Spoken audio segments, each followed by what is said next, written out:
sometimes people say they are sensitive to the power line 200 meters away, and the reading might be 0.02 microtesla, but the cell phone would give 100 or more microtesla. Yes. And of course, for the utility company, then they get, how should I say, they don't know what to think.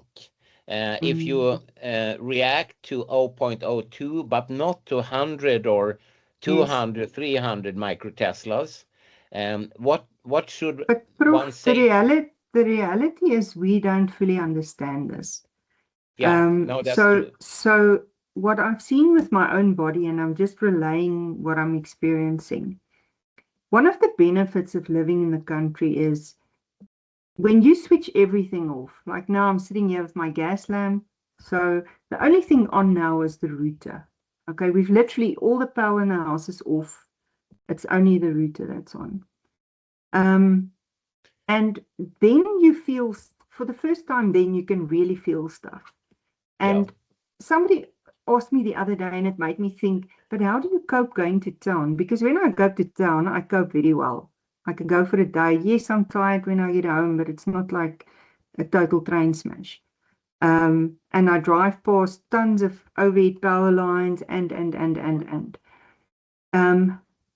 the thing is, what I found is two things. One, electro-hypersensitivity doesn't stay the same in each person. So I want to say it evolves over time. And there's times when you're more sensitive to certain things and less to others, but it changes in your journey. It never stays the same.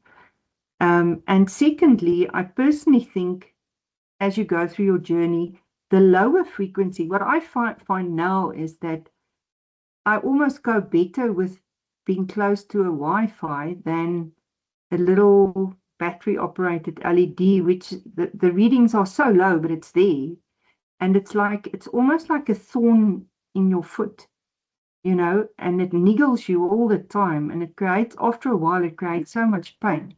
Because, I mean, that's what happened last night with the Wi-Fi scanning. My husband's phone was off.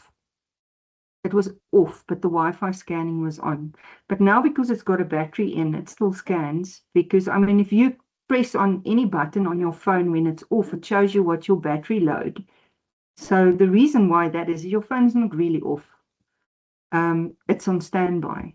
So that little Wi-Fi scanning made me not to sleep last night. I never slept last night. And this morning I felt awful. And it's that little small thing, whereas if I could have last night slept 100 meters away from a power line, I would have felt better this morning, and I probably would have slept some and not be awake all night. So I don't think we fully understand this, and it does change. I don't think it's black and white. No, I agree. I mean, really, we don't understand everything, and sometimes I feel we understand rather little, actually. Yes. But coming back to the power line versus the indoor very high fields, you know, for illumination, if you increase the, what's the English for that? The brightness.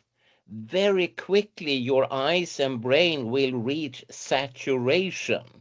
It will just say it's white and it's strong. You cannot say that it gets stronger and stronger.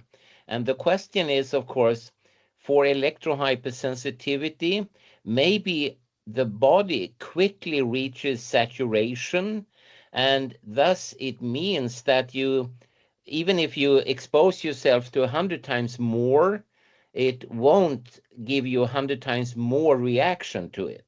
You are already, yes, electrohypersensitive. Yeah, I hear you. But Prof, I want to add to something, and Dr. Rada, I'm going to come back to your question now. Yeah.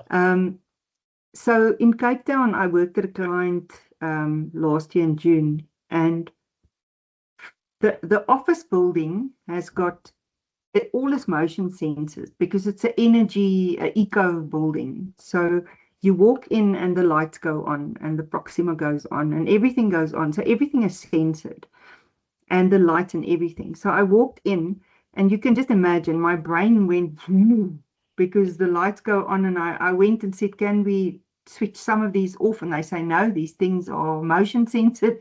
If you come in, it stays on, and that's it. And that was it. And it was interesting. After about 2 hours, it was almost like no, not almost, I did adjust.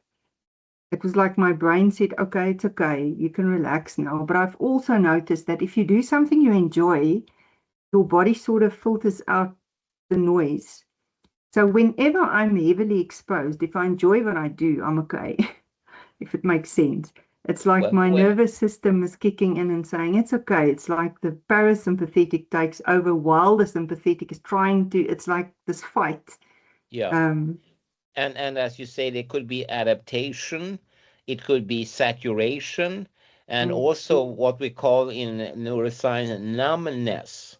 mm, So you get numb to any extra exposure. And as you say, on top of that, maybe you like the situation, so your mm, body and brain tends to forget about yes, it. yes, Yes.